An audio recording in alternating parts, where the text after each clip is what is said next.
ഇന്നത്തെ നമ്മുടെ അതിഥി പദ്മശ്രീ ഡോക്ടർ അസദ് വിദേശിനിഭായ് തമ്പുരാട്ടിയാണ്. നമസ്കാരം. എൻ്റെ ആദ്യത്തെ ചോദ്യം, പത്മനാഭസ്വാമി ക്ഷേത്രത്തെക്കുറിച്ച് ആദ്യമായി ഒരു കൃതി എഴുതുവാനുള്ള ഭാഗ്യം ലഭിച്ചത് രാജകുടുംബാംഗമായ പത്മശ്രീ ഡോക്ടർ അസദ് തമ്പുരാട്ടിക്ക് മാത്രമാണ്. ഇതിൻ്റെ ഒരു പ്രചോദനം, ആത്മസംതൃപ്തി അല്ലെങ്കിൽ ചാരിതാർത്ഥ്യം വ്യക്തമാക്കാം. അത് അവാച്യമാണ്. ഈ പറഞ്ഞതെല്ലാം തന്നെ അവാച്യമാണ്. ഞാനും പലപ്പോഴും ആലോചിച്ചിട്ടുണ്ട്. എത്രയോ ആളുകളും നമ്മുടെ കുടുംബത്തിൽ ജയിച്ചിട്ടുണ്ട്, എത്രയുണ്ട്. എന്തോ പത്മനാഭസ്വാമിയുടെ ഒരു അനുഗ്രഹം എന്നിൽ വന്നു. എനിക്ക് ആ ഒരു സ്ഥിതി ലഭിക്കാനുള്ള മഹാഭാഗ്യം, മഹാനുഗ്രഹം ലഭിച്ചു. മനസ്സിൽ ഒരു മോഹം ഉണ്ടായിരുന്നു, അമ്പലത്തിനെ കുറിച്ച് എന്തെങ്കിലുമൊക്കെ ഒന്ന് എഴുതണം. ഈ രീതിയിലൊന്നും അപ്പോൾ വിചാരിച്ചതേ ഇല്ല. എളുപ്പമാണെന്ന് വിചാരിച്ചു. എനിക്ക് ജനിച്ച കാലം തൊട്ട് ഈ നാമമാണല്ലോ കേൾക്കുന്നത്. ഈ കഥകളി കേട്ട് വളർന്നതാണ്. അപ്പോൾ വലിയ വിഷമമൊന്നും കാണില്ല. പക്ഷെ എഴുതാൻ തുടങ്ങിയപ്പോഴാണ് ഒരു മഹാസമുദ്രം, അങ്ങനത്തെ ഇങ്ങനത്തെ ഇല്ലാത്ത ഒരു മഹാസമുദ്രം. അങ്ങനെ എന്തായാലും അത് വലിയൊരു ചാരിതാർത്ഥ്യം, വലിയൊരു അനുഭൂതി, വലിയൊരു അനുഗ്രഹമായിട്ട് തന്നെ ഭഗവാൻ എന്തോ എനിക്ക് ആ മഹാഭാഗ്യം തുറന്നു. അത്രയും എനിക്ക് പറയാനുള്ളൂ. ഈ ശരാഭാവനെ കുറിച്ച് മഹാരാജ തിരുമനസിനും അതൊരു സമർപ്പണം, തിരുമനസിന് ഒരു ഡെഡിക്കേഷനായിട്ട് തന്നെ കാണുന്നത് തന്നെയായിരുന്നു. അതിനെ ഞാൻ ചെയ്തു. ഇതിനെക്കുറിച്ചുള്ള കൂടുതൽ വിവരങ്ങൾ ഡാറ്റ എല്ലാം നിന്നാണ്. അത് പറയാൻ തുടങ്ങുകയാണെങ്കിലും അറ്റമില്ല. എവിടുന്നൊക്കെയോ അമ്പലത്തിലെ രേഖകൾ തന്നെ ഉണ്ട്, ചിഹ്നങ്ങൾ. അന്നേരം നമുക്ക് മനസ്സിൽ അതെ, ചിഹ്നങ്ങളുണ്ട് അമ്പലത്തില്. എത്രയോ ലക്ഷം അതിൻ്റെ ഒരു ശതമാനം പോലും മുഴുവനായിട്ട് വായിച്ചു കഴിഞ്ഞിട്ടില്ല. ഈ ചിഹ്നങ്ങളുടെ പിന്നെ ഡോക്ടർ KG മേനോൻ ഒരു thesis എഴുതി. പത്മനാഭസ്വാമി തമ്പി. അദ്ദേഹം റിട്ടയർ ചെയ്ത് 60 വയസ്സ് കഴിഞ്ഞിട്ട് ഒരു ഡോക്ടറേറ്റ് thesis എഴുതി. ആ thesis ഞാൻ ഒരുപാട് ഉപയോഗിച്ചിട്ടുണ്ട്. അത് വളരെ ഒരു കോംപ്രിഹെൻസീവ് തീസിസാണ്. അത് വലിയ ഒരു നോളജ് സോഴ്സ്. പിന്നെ നമുക്ക് സ്വന്തം നമ്മൾ കേട്ടതും അറിഞ്ഞതും പിന്നെ അവിടെ പോയിരുന്നു നോക്കിയും പഠിച്ചും പിന്നെ അതിനെപ്പറ്റി പലതരത്തിലും പത്മനാഭസ്വാമി ക്ഷേത്രത്തിന് ആർക്ക് പറയാമോ. അദ്ദേഹം ഏറ്റവും വലിയ തന്ത്രിയാണെങ്കിലും അടിച്ചുകളിക്കാരിയാണെങ്കിലും ആരാണെങ്കിലും. പിന്നെ അതുപോലെ പ്രൊഫസേഴ്സ് ഉണ്ടായിരുന്നു. Doctor Sharma, doctor Puthussery Ramachandran. ഇതിൻ്റെ ഒരു സ്ട്രക്ചറിന് വേണ്ടി അദ്ദേഹം നയിക്കുമല്ലോ. ഇതൊക്കെ പേര് പറഞ്ഞോളൂ. മേനം ഫേമസ്. അപ്പൊ ഇങ്ങനെ അങ്ങനെ പിന്നെ മറ്റേ AV Sankaran, professor AV Sankaran മഹാപണ്ഡിതൻ, അതിന് ഒരുപാട് പേറ്റത്തിലൊക്കെ പലരും ചോദിച്ചിട്ടുണ്ട്. അതൊക്കെ അങ്ങനത്തെ പലരും ചെറുതായിട്ടുള്ള സഹായങ്ങൾ കിട്ടിയിട്ടുണ്ട്. പിന്നെ കുടുംബത്തിൽ തന്നെ കിട്ടിയിട്ടുണ്ട്. ഗ്ലിംസ് ഓഫ് കേരള കൾച്ചർ എന്ന ഗ്രന്ഥം കൂടാതെ ടെമ്പിൾ കൾച്ചർ എന്ന ഒരു ഗ്രന്ഥം കൂടി ലഭിക്കാൻ പാടില്ല. അത് 24 ശാസ്ത്രമാണ് ഇപ്പോഴ്. അത് ക്ഷേത്രങ്ങളല്ല, പക്ഷെ കലകളാണ്. കലകളാണ് കൂടുതൽ. അതിൽ ക്ഷേത്രകലകളും പലമാതിരി ക്ഷേത്രകലകൾ. ആര്യൻ ക്ഷേത്രകലകളുണ്ട്, ദ്രവീഡിയൻ ക്ഷേത്രകലകളുണ്ട്, സിന്തസിസ് ഓഫ്, പിന്നെ ബാക്കിയുള്ള മതങ്ങളുടെ അങ്ങനെ എല്ലാം കൂടി ചേർന്നൊരു ഇതാണ്. പക്ഷെ ബാക്കിയുള്ള ക്ഷേത്രങ്ങളെ കുറിച്ച് ഇതിനൊക്കെ 2 ബുക്ക് എഴുതിയിട്ടുണ്ട്. 31 ക്ഷേത്രങ്ങളെ കുറിച്ച് ഇപ്പോൾ രുദ്രാക്ഷമാല കന്യാകുമാരി തൊട്ട് അരൂർ വരെ ഒന്ന്. അത് 31 ക്ഷേത്രങ്ങളാണ്, തിരുവിതാംകൂർ ക്ഷേത്രങ്ങളാണ്. അത് കഴിഞ്ഞിട്ട് രുദ്രാക്ഷമാല ഒരു ബുക്ക് ചെയ്ത് അത് 29 ക്ഷേത്രമായി. അത് 29. അങ്ങനെ എല്ലാം കൂടി 50 സിസ്റ്റം. പക്ഷെ എല്ലാം തിരുവിതാംകൂറാണ്. തിരുവിതാംകൂർ എന്ന പേര് പറഞ്ഞില്ലെങ്കിൽ കന്യാകുമാരി ഡിസ്ട്രിക്ട് മുഴുവനും പോകും. പഴയ മനസ്സിൽ അത് വിട്ടിട്ട് എല്ലാം വിഷമം. അതുകൊണ്ടാണ് തിരുവിതാംകൂർ എന്ന് വെച്ചത്. ഇംഗ്ലീഷ് കവിതകൾക്ക് കേരളത്തിനകത്താമോ പുറത്താമോ കൂടുതൽ അംഗീകാരം? അങ്ങനെയൊക്കെ തന്നെ അറിയാമല്ലോ. വലിയ പേരുകളൊക്കെ അറിയാമല്ലോ. കവിതയ്ക്ക് ഉള്ള ആസ്വാദകര് വളരെ കുറവാണ് കവിതയ്ക്ക്. ഗദ്യത്തിനാണ് കൂടുതലും ആളുകളുള്ളത്. കവിതകൾ അത് ഇത് കാരണം എല്ലാവരും കവിയാണ്. എല്ലാവരും കണ്ടു. അതാ 2 വരി എഴുതി കഴിഞ്ഞാൽ കവിയായിട്ട്. അപ്പൊ അങ്ങനെ വരുമ്പോൾ ശരിക്കുള്ള നിലവാരത്തിലുള്ള കവിതകളും വരുമ്പോൾ അതിന് ഒരു ബാധിതമായിട്ട് വരിക. പല 1-2 പബ്ലിഷേഴ്സ് എന്തൊക്കെ പറഞ്ഞിട്ടുണ്ട്, ഇങ്ങനെ കവിത അടിച്ചു വെക്കും, അത് വിട്ടുപോകുന്നില്ല, അത് എടുക്കാൻ ആളില്ല. അപ്പൊ ഈ കവിത എഴുതുന്ന ആൾ സ്വന്തം കവിതയൊക്കെ അടിപ്പിക്കും. പക്ഷെ അവരുടെ ഗവൺമെന്റിന് പോലും കൊടുക്കാൻ പറ്റുന്നില്ല. അതാണ്. അപ്പൊ അതൊന്നും അങ്ങനെ വരുമ്പോൾ നല്ല നിലവാരമുള്ള കവിത വലിയ വലിയ കവിത എഴുതാൻ കുറ്റംപൂർവമായിരിക്കും. പക്ഷെ അല്ലെങ്കിൽ കവിതയ്ക്ക് അല്പം ഒരു ഇതാണ്. അദ്ദേഹത്തിന്റെ ചോദ്യത്തിന് എന്താണ് മലയാളത്തിൽ എല്ലാത്തിനും നല്ല ചോദ്യത്തിനാണ്.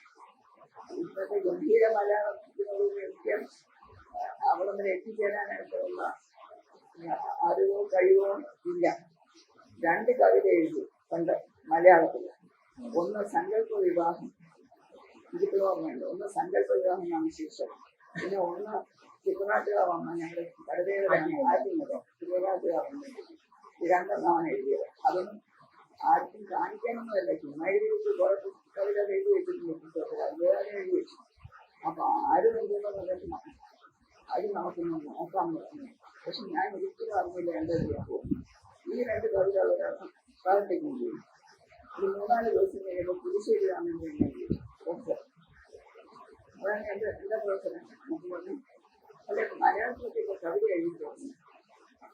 ഈ 2 കവിത ഞാൻ ആദ്യം എഴുതിയപ്പോൾ എനിക്ക് പെട്ടെന്ന് തോന്നി ഇദ്ദേഹം ഇത് കണ്ടുപിടിക്കണം, അതിന് ചോദിക്കേണ്ട ആവശ്യമുണ്ട്. എന്താ പ്രൊഫസർ അങ്ങനെ ചോദിക്കുന്നു. അല്ല ഞാൻ കണ്ടു എന്നാ പ്രശ്നം കണ്ടു കഴിയാൻ. പിന്നെ ഞാൻ ചോദിക്കാനേ പോയില്ല. പ്രശ്നം അഭിപ്രായം എന്താണെന്ന് എനിക്ക് ചോദിക്കാൻ ധൈര്യമില്ല. ഞാൻ വിധിയില്ല.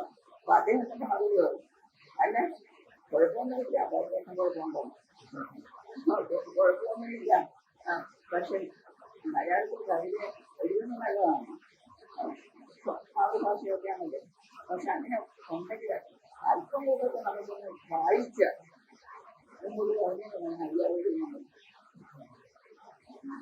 ഇംഗ്ലീഷിൽ തന്നെ 3 പുസ്തകമുണ്ട് കവിത.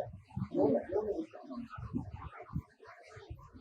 അഭിമന്യ ഭൂമിയിൽ ഭരണതന്ത്രജ്ഞതയിലെന്നല്ല നാട്യ കലാമഹമ്മദ് അവിസ്മരണീയനായ കർമ്മരാജ പദവി നൽകി കേരളീയം ബഹുമാനിച്ചിരുന്ന കാർത്തിക തിരുനാൾ രാമവർമ്മ മഹാരാജാവ് ബാലരാമപുരത്തിന്റെ മലയാളം ഭാഷ്യം എഴുതി അത് ഇംഗ്ലീഷിലേക്ക് വിവർത്തനം ചെയ്തത് സംഭവ സാക്ഷികളായിരുന്നു. ഈ പുസ്തകത്തെ കുറിച്ച് മറ്റേ ഭരതമുനിയുടെ നാട്യശാസ്ത്രം അതിനെക്കാട്ടും ഒന്നിന്റെ ഇലാപമായിട്ടാണ്. പിന്നെ അത് എഴുതിയതാണ്. ഭരതമുനിയുടെ നാട്യശാസ്ത്രം കഴിഞ്ഞ് ഈ വിഷയത്തിൽ അറിയപ്പെടുന്നത് ഗ്രന്ഥം ബാലരാമപുരമാണ്, മഹദേവന്റെ.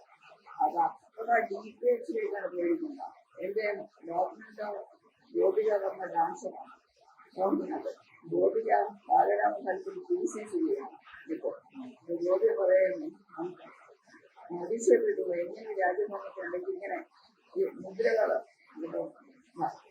മറ്റേ ഭരതമുനിയിലേക്ക് ഇത്ര മുദ്ര എടുക്കാൻ എനിക്ക് ഓർമ്മയില്ല. 22-25 മുദ്ര ആണെങ്കിൽ തിരുമനസിന്റെ മുദ്രയോ കഴുത്തിന്റെ മുകളിലുള്ള മുദ്രകൾ, കഴുത്തിന്റെ മുകളിൽ അതിനൊക്കെ ഓരോ വാക്കുകളുണ്ട്. കണ്ണ്, തിരിയം, ചെവി, ചുണ്ട്, കല്ല്, ഇങ്ങനെ പറഞ്ഞ എത്ര അതൊക്കെ നമുക്ക് എങ്ങനെ തിരുമനസിനൊക്കെ സാധിച്ചു എന്നുള്ളതാണ്. അതിനിടയിൽ രാജ്യഭാഗമുണ്ട്, ടിപ്പു സുൽത്താന്റെ അറ്റാക്ക്, എന്തെല്ലാം ആ സമയത്ത് ഉള്ളതാണ്. പിന്നെ അമ്പലത്തിന്റെ കാര്യങ്ങൾ, അമ്പലത്തിന്റെ ബാക്കിയുള്ള ഭാഗങ്ങൾ കമ്പിയൊക്കെ കുലശേഖരമുണ്ട്, കാറ്റിന്റെ മലയാളത്താണ് കണ്ടിട്ടില്ല കുലശേഖരമുണ്ട്. അപ്പൊ അപ്പൊ ഒരുപാട് കാര്യങ്ങൾ അതിനിടയ്ക്ക് എങ്ങനെ ഇങ്ങനെ എഴുതാൻ പറ്റിയിരിക്കുന്ന വലിയ കഥകളി ആസ്വാദകനായിരുന്നു. കഥകളി പദങ്ങൾ എഴുതിയിട്ടുണ്ട് തിരുമനസ്.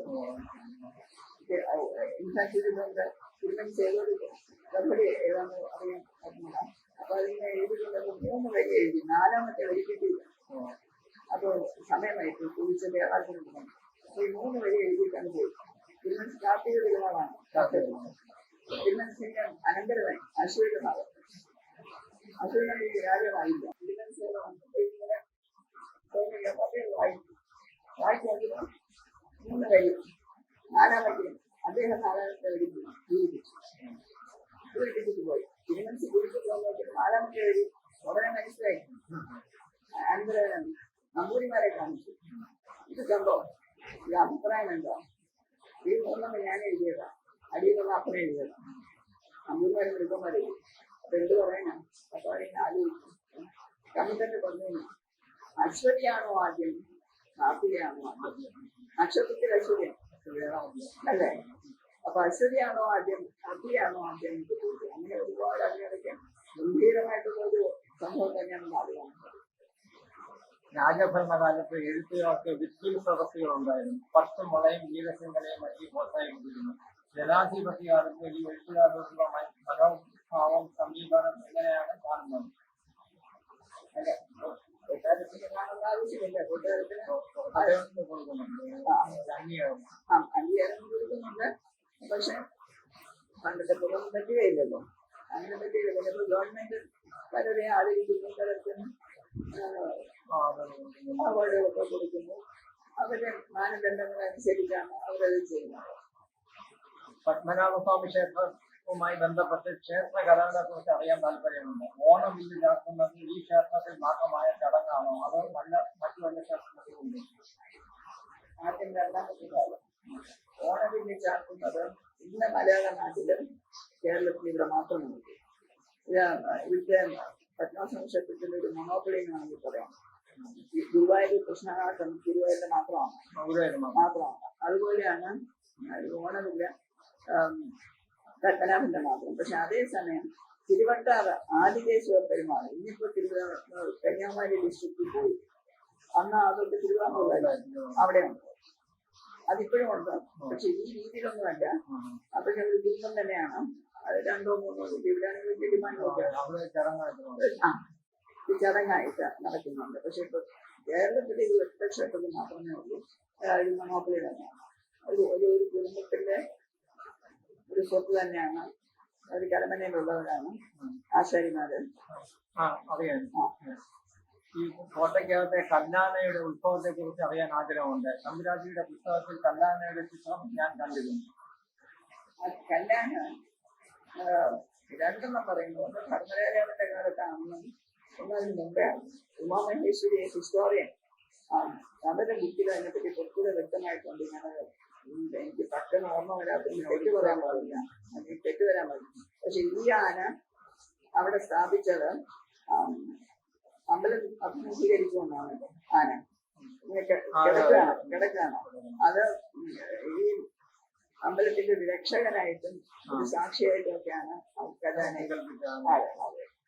പിന്നെ അതിനു മുമ്പേ ഞാൻ ചോദിക്കേണ്ടത് ക്ഷേത്ര കലകളെ ഇല്ലേ? ആ ക്ഷേത്ര കലകൾ പത്മനാഭസ്വാമി ക്ഷേത്രമായിട്ട് സംബന്ധിക്കാൻ അതൊരു വലിയൊരു ചാപ്റ്ററാണ്. അതിനെപ്പറ്റി പറയുകയാണെങ്കിൽ ആക്റ്റീവും സ്റ്റാറ്റിക് രണ്ടുമുണ്ട്. 2 കലകളുണ്ട്. ആക്റ്റീവ് കലകൾ എന്ന് പറയുകയാണെങ്കിൽ സംഗീതമാവാം, ഇൻസ്ട്രുമെന്റൽ മ്യൂസിക് ആവാം, നാടകം പോലൊക്കെ ആവാം, ചെണ്ടകളി, നൃത്തമാവാം. ഇതെല്ലാം ആക്റ്റീവ് ആർട്സ് ആണ്. സ്റ്റാറ്റിക് ആർട്സ് ആയിട്ട് വരുമ്പോൾ കുത്തുവേല, മരപ്പണി, ഭിത്തിചിത്രങ്ങള്, കല്ലുപണി, ഇതെല്ലാം സ്റ്റാറ്റിക് ആർട്സിലേക്ക് വരും. ഇത് രണ്ടും നിറഞ്ഞു നിൽക്കുന്ന ഒരു അമ്പലമാണ് പത്മനാഭസ്വാമി ക്ഷേത്രം. ഈ കലകളുടെ പെർഫോമിംഗ് ആർട്സ് എന്ന് പറയുന്നത് നമ്മുടെ രേഖകളിൽ തന്നെ എനിക്ക് മുഴുവൻ കിട്ടിയില്ല. 99 ആരംഗങ്ങൾ, 99 ക്ഷേത്രത്തിനകത്തും വെളിയിലും. പണ്ടത്തെ കാലത്ത് ജാതിയെ കുറിച്ചുള്ള ഒരു പരാമർശങ്ങളുള്ള കാലത്ത് പോലും അന്ന് സോക്കോൾഡ് ഉന്നത ജാതി അല്ലാത്തവർക്ക് പോലും ആ മറ്റേ വൈക്കത്തൊക്കെ റോഡ് തുറക്കാൻ വയ്യായിരുന്നു. വൈക്കത്തൊക്കെ റോഡ് തുറന്നല്ലേ കൊടുത്തതാണ്. അതും കിഴക്കേ റോഡ് തുറന്നിട്ടില്ല. ബാക്കി 3 റോഡാണ് തുറന്നത്. മനസ്സിലായ ഇവിടെ എത്രയോ കാലം മുമ്പ്, ആ സമയത്ത് എത്രയോ കാലം മുമ്പ് ആ ചെറിയ രീതിയിൽ കൂടെ ഒക്കെ സമ്മതമുണ്ട്. സോക്കോൾഡ് ഉന്നത ജാതി അല്ലാത്തവർക്കും പെർഫോം ചെയ്യാനായിട്ടുള്ളതൊക്കെ ഉണ്ടായിരുന്നു. 99 അരങ്ങുണ്ട്. കുലശേഖര പെരുമാൾ എന്ന സ്ഥാനപ്പേര് സ്വീകരിച്ചവർ ആരൊക്കെയാണ്? ഏത് രാജാക്കന്മാർക്കാണ് ഈ ബിരുദം കിട്ടിയിട്ടുള്ളത്? അത് സാധാരണ രീതിയിൽ കുലശേഖര പെരുമാൾ ടൈറ്റിൽ തന്നെയാണ്. അത് പണ്ട് തൊട്ടേ അറിയാം. ഇങ്ങനെ തുടങ്ങിയെന്ന് എനിക്കത് പണ്ട് തൊട്ടേ ഉള്ള എത്രയോ ഇതിൽ വരുന്നു. പക്ഷെ പിന്നെ കുറെ കൂടി താഴോട്ട് വരുമ്പോൾ ഈ എല്ലാ പുരുഷദാനവും ഹിരണ്യഗർഭവും 2 വലിയ ചടങ്ങുകളുണ്ട്. ആ 2 ചടങ്ങുകൾ ചെയ്ത് കഴിഞ്ഞാൽ കുലശേഖര പെരുമാളായിട്ട് വായിക്കും. അപ്പൊ ഗജേന്ദ്രൻ ഒഴിച്ച, ചിത്രരഥൻ മഹാരാജാവ് ഒഴിച്ച ബാക്കി എല്ലാവരും മോഡേൺ ഏജ് എന്ന് പറഞ്ഞ് നമ്മൾ എവിടെയെങ്കിലും ഒരു തടയിടണല്ലോ. അപ്പൊ ancient age, medieval age, modern age. അപ്പൊ മോഡേൺ ഏജ് മഹാരാജാവ് മാർത്താണ്ഡവർമ്മ തിരുമനസ് അനിഴം ആധുനിക തിരുവിതാംകൂർ സ്രഷ്ടാവ്. അപ്പൊ തൃപ്പടി ദാനമല്ല അദ്ദേഹത്തിന്റെ കാലം. അപ്പൊ അദ്ദേഹം തൊട്ട് ചിത്തിര തിരുനാൾ വരെ 12 പേര്. ആദ്യം മാർത്താണ്ഡവർമ്മത്തിന് വെച്ചാൽ, പിന്നെ കാട്ടിരുന്നാൾ ധർമ്മരാജാവ്, പിന്നെ അവിടെ തിരുനാൾ ബാലരാമവർമ്മ, പിന്നെ ആയില്യം തിരുനാൾ ഗൗരി ലക്ഷ്മിബായ് സ്വാതിനാഥമ്മ, പിന്നെ ഉത്രട്ടായിരുന്നാൾ റാണി ഗൗരി പാർവതിബായ് സ്വാതിനാഥ ചെറിയമ്മ, പിന്നെ സ്വാതിനാഥ്, പിന്നെ അദ്ദേഹത്തിന്റെ അനുജൻ ഉത്തര തിരുനാൾ മഹാരാജാവ്, ആയില്യം തിരുനാള്, വിശാഖ തിരുനാള്, ശ്രീമൂലം തിരുനാള്, റാണി റാണി സേതു ലക്ഷ്മിബായ്, ചിത്രതിരുനാൾ. 12 പേരാണ്. ഇപ്പൊ പെണ്ണുങ്ങൾക്ക് പുലർത്താനില്ല. അപ്പൊ 3 പേരെ മാറ്റണം. മാറ്റി കഴിഞ്ഞാൽ ബാക്കിയുള്ളവരില്ല എല്ലാരും ഇത് ചെയ്തിട്ടുണ്ട്. ചിത്രതിരുനാൾ വിളിച്ച് ചിത്രതിരുനാൾ ചെയ്യാത്തതെന്ന് വെച്ചാൽ ആ സമയത്തെ കാലങ്ങൾ കുറേശ്ശെ മാറാൻ തുടങ്ങിയത് വളരെ വളരെ വളരെ ചെലവുള്ള ഒരു സംഭവമാണ്. ഇത് രണ്ടും വലിയ ഭയങ്കര ചെലവാണ്. അപ്പൊ തിരുമനസിൽ തോന്നി അത് ചെയ്യുമ്പോൾ തിരുമനസിനാണ് ഒരു പദവി കിട്ടുന്നത്. കുലശേഖര തനിക്ക് ഒരു പദവി കിട്ടാനായിട്ട് ഇത്രയും രൂപ ചെലവാക്കുന്നത് ശരിയല്ല. അതിന് ആ രൂപ നോക്കും നാട്ടിന് കൊടുക്കും. ഇതൊക്കെ ആരറിയുന്നില്ല. അതൊക്കെ നാടിന്റെ നന്മയ്ക്ക് പോട്ടെ എന്ന് പറഞ്ഞ് അമ്പലത്തിനും നാട്ടിനും പോട്ടെ എന്ന് പറഞ്ഞാൽ ചെയ്തു. എനിക്ക് ഒരുപാട് ആഗ്രഹങ്ങളില്ല. പൊന്നമ്മനെ പോലെ എനിക്ക് ഒരുപാട് ആഗ്രഹങ്ങളില്ല. വളരെ കുറച്ചേ ഉള്ളൂ. മിക്കവരെല്ലാം ജയ പത്മനാഭയിലേക്ക് പോകും. പിന്നെ ലോകം നന്നായിരിക്കണം, കുടുംബം നന്നായിരിക്കണം, അങ്ങനെയൊക്കെയുള്ള നാട്ട് നന്നായിരിക്കണം. Thank you.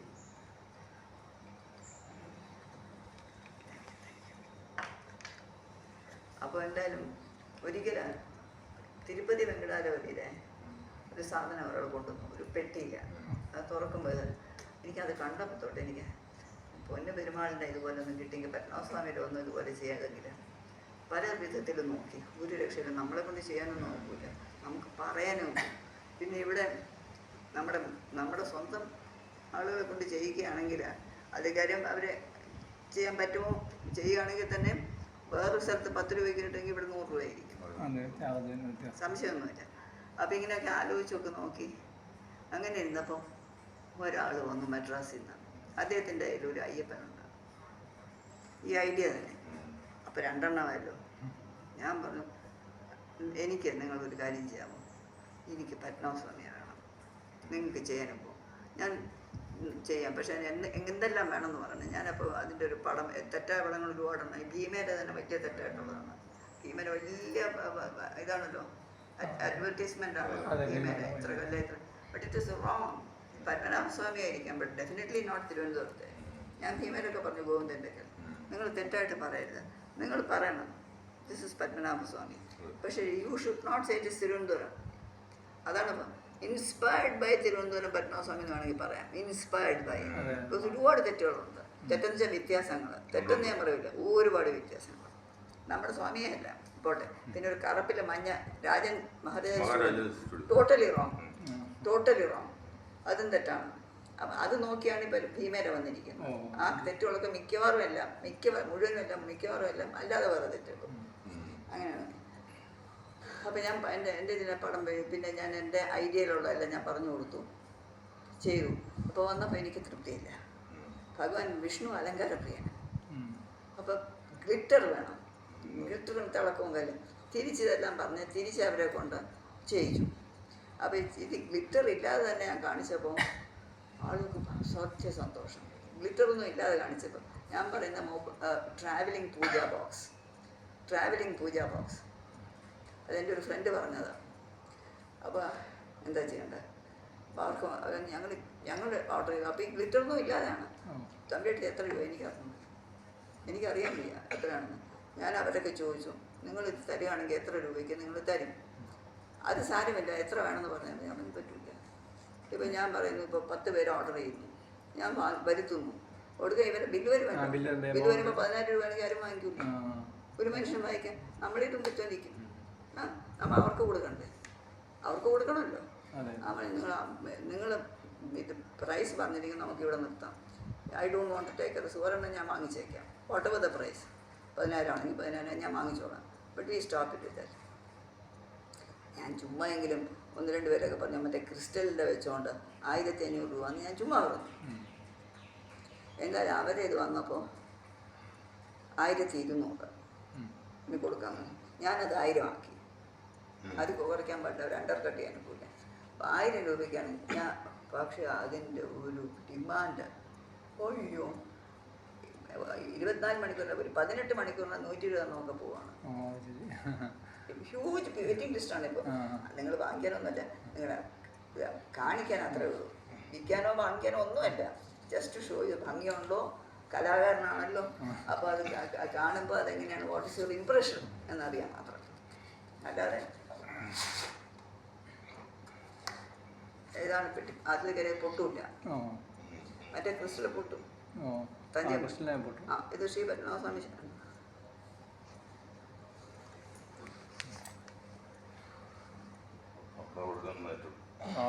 ഇവിടെ പാദം, പത്മനാഭ പാദം. അതെ, ഗംഭീരമായിട്ടില്ലേ? വളരെ ഗംഭീരമായിട്ടുണ്ട്. It is so beautiful. Chithira Thirunal മഹാരാജാവ് അദ്ദേഹത്തിന്റെ സ്വപ്നങ്ങളെല്ലാം സാക്ഷാത്കരിക്കപ്പെട്ടതായി തോന്നുന്നുണ്ട്? ഇല്ല, തോന്നുന്നില്ല. ഒരുപാട് അദ്ദേഹത്തിനുണ്ടായിരുന്നു, ഒരുപാട് സ്വപ്നങ്ങളുണ്ടായിരുന്നു നാട് വേണ്ടി. പിന്നെ അദ്ദേഹത്തിന് കഴിയാൻ, അദ്ദേഹത്തിന്റെ കാലഘട്ടത്തിലൊക്കെ ഒരുപാട് കാര്യങ്ങൾ ചെയ്തിട്ടുണ്ട്. കണ്ടമാനം എന്ന് വെച്ചാൽ കണ്ടമാനം. അതിൻ്റെ ഒക്കെ അതൊക്കെ ആളുകളും ഒന്നും ഓർക്കുന്നില്ല. ബട്ട് എന്തായാലും അതെല്ലാം ട്രാവൻകൂർ യൂണിവേഴ്സിറ്റി ഉൾപ്പെടെ ഒരുപാട് കാര്യങ്ങൾ ചെയ്യുന്ന ഈ എൻ്റയർ മെഡിക്കൽ കോളേജ് കോംപ്ലക്സ്, അത് പറയാൻ തുടങ്ങിയ പബ്ലിക് സർവീസ് കമ്മീഷൻ, ഫാമേഴ്സിന്റെ mortgage, land mortgage bank, Travancore ബാങ്കിന് SPTI, പിന്നെ ഇപ്പോൾ SBI ആയി ട്രാവൻകൂർ ബാങ്ക്, എന്തെല്ലാമായി ചെയ്തിട്ടുണ്ടെന്ന് വെച്ചാൽ. പിന്നെ last Shri Chitra Thirunal institute, SIT വെച്ച് തുടങ്ങി നഴ്സിംഗ് കോളേജ്, മെഡിക്കൽ കോളേജ്, എത്ര കാര്യങ്ങളാണ് ചെയ്തിട്ടുള്ളത്. പറയാൻ തുടങ്ങണമെങ്കിൽ ഇപ്പോഴെങ്കിലും ഒരു 15 മിനിറ്റ് അതിന് വേണ്ടി. ഇൻഡസ്ട്രീസ്, അഗ്രികൾച്ചർ, പിന്നെ വ്യവസായങ്ങൾ, അങ്ങോട്ടും ഇങ്ങോട്ടുള്ള വ്യവസായങ്ങൾ, എന്തെല്ലാം ചെയ്തിട്ടുണ്ട്. എയർപോർട്ട് അത് മാത്രം പറഞ്ഞു നിർത്താം. എയർപോർട്ടിനെ പറ്റി മാത്രം, എയർപോർട്ടിനുള്ള ഭൂമി, അതിനെപ്പറ്റിയുള്ള ഐഡിയ ശ്രീമൂലം നിന്നുള്ള കാലത്തെ ഉണ്ട്. പിന്നെ ഇതിൻ്റെ ഒരു ഭൂമി അവിടെ അനുവദിച്ചു കൊടുത്തപ്പോൾ തിരുമനസ് കൽപ്പിച്ചു, ചിത്രനാഥ മഹാരാജ് കൽപ്പിച്ചു, കൊല്ലത്തിൽ 363 ദിവസം ഈ ഭൂമി നാട്ടുകാർക്ക്, 2 ദിവസം പത്മനാഭനാണ്, 2 ആറാട്ട്, പൈങ്കുനിയെ കൽപ്പിച്ച ആറാട്ടുകൾ. ആ സമയം അമ്പലത്തിൽ നിന്ന് റൺവേയുടെ മുകളിൽ കൂടെയാണ് പോകുന്നത്. ഇല്ല, അതെ, 5 മണിക്കൂർ, 5 മണി തൊട്ട് 9 മണി വരെ അടച്ചിട്ട്. ഇന്നിപ്പോൾ ഇന്റർനാഷണൽ ഫ്ലൈറ്റ്സ് ഉണ്ട്, പിന്നെ എയർഫോഴ്സിന്റെ ഇത് കിടക്കുന്നു. ഇതെല്ലാം എവറിത്തിങ് മാറ്റി വെച്ചുകൊണ്ട് എയർപോർട്ട് അടച്ച് ഇന്റർനാഷണൽ ഫ്ലൈറ്റ്സ് വരെ റീഷെഡ്യൂൾ ചെയ്ത് ഇത് പോകും. മഹാസംഭവം, ഗിന്നീസ് ബുക്കിലൊക്കെ പോകേണ്ടതാണ്. നമ്മുടെ തിരുവനന്തപുരം ജില്ലയിലെ പ്രസിദ്ധമായ ആറ്റിങ്ങൽ കൊട്ടാരത്തിലെ തിരുവാകാട്ടുകാവ് ക്ഷേത്രത്തിൽ വർഷത്തിൽ 2 ദിവസം കുടുംബാംഗങ്ങൾ പങ്കെടുക്കുന്ന അരിയിട്ട് വാഴ്ച ചടങ്ങ് ഇന്നും നടന്നു വരുന്നുണ്ട്. ശ്രീ ചിത്രതിരുനാൾ മഹാരാജാവ് രാജകുടുംബാംഗങ്ങളുമായി എത്തുമ്പോൾ ആ നാട്ടിലെ ആപാലവൃത്തം ജനങ്ങൾക്കൊപ്പം അടുത്തു നിന്ന് ആ ചടങ്ങ് കാണാനുള്ള ഭാഗ്യം എനിക്കും കിട്ടിയിട്ടുണ്ട്. ആ ചടങ്ങിനെ കുറിച്ച് ഒരു 2 വാക്ക്. അതെ, അരിയിട്ട് വാഴിക്കുക. അത് ഈ മുറത്തില് അരിയും പൂജിച്ച് തന്ത്രി, കാട്ടുമാടസാണ് തന്ത്രി. ഇവിടെ അന്ന് ഈ കാട്ടുമാടസിന്റെ തന്ത്രം തെക്കൻ കേരളത്തില് ഇവിടെ മാത്രമാണ്. മാടായി നിന്നാണല്ലോ ഇത് വിഗ്രഹം കൊണ്ടുവന്നിട്ടുള്ളത്. അപ്പൊ അവിടുന്ന് ഇവരെയൊക്കെ അവിടുത്തെ പൊന്നറപ്പണിക്കരും വാരണക്കോട് ഇല്ലത്തില് ശാന്തിയും കാട്ടുമാടസ് തന്ത്രവും ഒക്കെ അവിടുന്നാണ്. അപ്പൊ കൊല്ലത്തിൽ ഒരിക്കലും ഈ അരി മുറത്തിലിട്ട് അതിനെ ശക്തിമത്താക്കി ശംഖിൽ കൂടെ ഈ അരി ദേവിയുടെ ദേവിയെ അഭിഷേകം ചെയ്യാണ്. അരിയിട്ട് വാഴ്ത്തുകയാണ്, അരിയിട്ട് വാഴ്ത്തുകയാണ്. അതൊരു രാജകീയ ചടങ്ങ് തന്നെയാണ്. അത് കൊല്ലത്തിലൊരിക്കൽ. 2ാമത്തെ ദിവസം ചെറുപ്പാണ്. അരിയിട്ട് വാഴ്ച ആദ്യത്തെ ദിവസമാണ്. ആദ്യത്തെ ദിവസം വല്യമ്പരാൻ പോയേ പറ്റൂ. എന്തെങ്കിലും കാരണം കൊണ്ട് വല്യമ്പരാന് പോകാൻ പറ്റിയില്ലെങ്കിൽ അതിന് പിഴയായിട്ട് ഒരു ആനയെ നടക്കി വെക്കണം. അതും എനിക്കറിയാം. ഇപ്പോഴും സ്വർണ്ണം ഇപ്പൊ ആനയെ നടക്കി വെക്കാൻ ഒരു രക്ഷയില്ല. അപ്പൊ സാധാരണഗതിയിൽ നമ്മൾ പോകാതിരിക്കുകയില്ല. അത് അന്ന് അമ്മ അസുഖമായിട്ട് പോകാതെ പറ്റിയത്. അങ്ങനെ എവിടേക്കും ചോദിച്ച സ്വർണത്തിലുള്ള ആനയാണ് നടക്കി വെച്ചത്. കൊച്ച് ചെറിയ ആറ്റിങ്ങൽ മൂത്ത തമ്പുരാട്ടിമാരും തിരുവിതാംകൂർ രാജവംശവുമായുള്ള ബന്ധം ഇപ്പോഴും സുശക്തമായി നിൽക്കുന്നുണ്ടോ? അല്ല, ആറ്റിങ്ങൽ തമ്പുരാക്കന്മാരെന്നാണ് ഞങ്ങൾ അറിയുന്ന പെണ്ണുങ്ങൾ അവരുടെ കുട്ടികളാണല്ലോ ഇവിടെ രാജാക്കന്മാരായിട്ട് വരുന്നത്. ആറ്റിങ്ങൽ തമ്പുരാട്ടി ഇനിയിപ്പോ ആ സ്ഥാനത്തിനെ പറ്റി പറഞ്ഞാൽ നമുക്ക് ചെയ്യാനാ.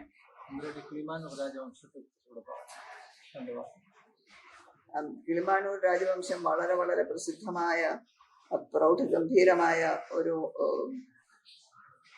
ലെഗസിയാണ് അവർക്ക് ഉള്ളത്. കിളിമാനൂരിൽ അവിടെ നിന്ന് ഒരുപാട് അമാനുഷം എന്ന് വേണമെങ്കിൽ പറയാം. അതിനുള്ള ആളുകളുടെ കൊട്ടാരത്തിൽ തന്നെ വന്നിട്ടുണ്ട്.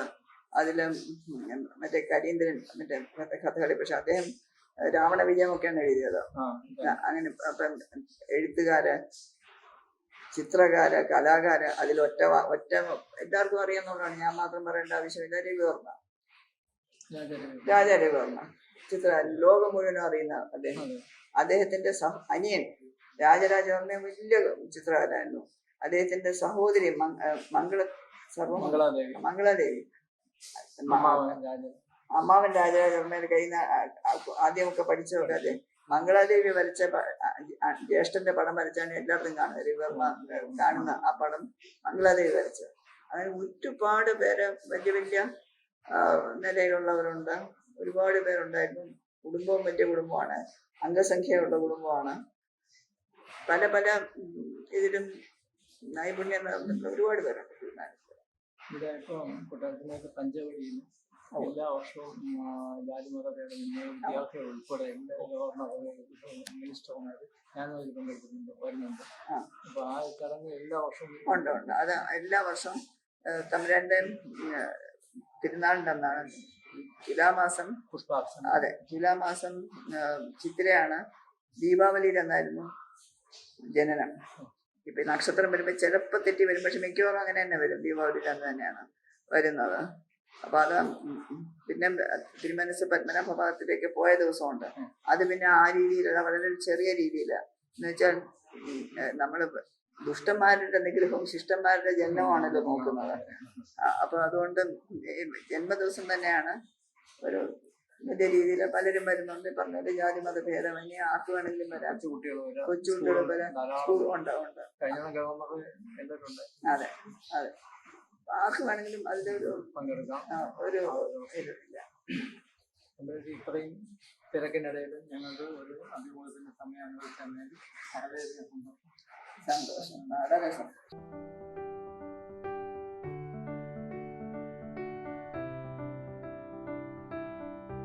ഒരു വലിയ അനുഗ്രഹീത കലാകാരൻ്റെ സൃഷ്ടിയാണിത്. ഇത് മുഴുവനും മണ്ണാണ്. മണൽത്തരി ഉപയോഗിച്ചാണ് ഈ കാണുന്ന നിറങ്ങളെല്ലാം ആ നിറത്തിലുള്ള മണ്ണാണ്.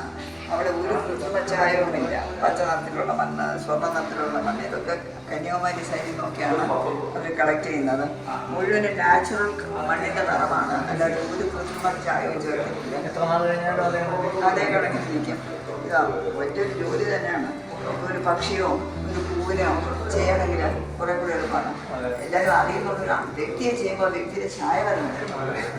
അപ്പൊ അത് വളരെ വിഷമമാണ്. അപ്പൊ അദ്ദേഹം ഈയിടെ ഞാനാണ് ഇതിവിടെ കൊണ്ട് ജയിപ്പിച്ചത്. അത് അവര് കന്യാകുമാരി ഡിസ്ട്രിക്റ്റിലാണ്. അവർക്ക് അത് വലിയ ബേസുണ്ട്. അവരൊരു വലിയ സംഘമുണ്ട്. അപ്പൊ അതിലവർ ഒരുപാട് പേര് വന്നിട്ട് ഇദ്ദേഹം ആരെ കൊണ്ടുവന്ന് തന്നു. എന്റെ മനസ്സിലുള്ളത് പോലെ ശരിയാവില്ല. പിന്നെ അത് വിഷമം പിന്നെ മാറ്റാൻ അത് വേണ്ട. ഇത് നന്നായിട്ട്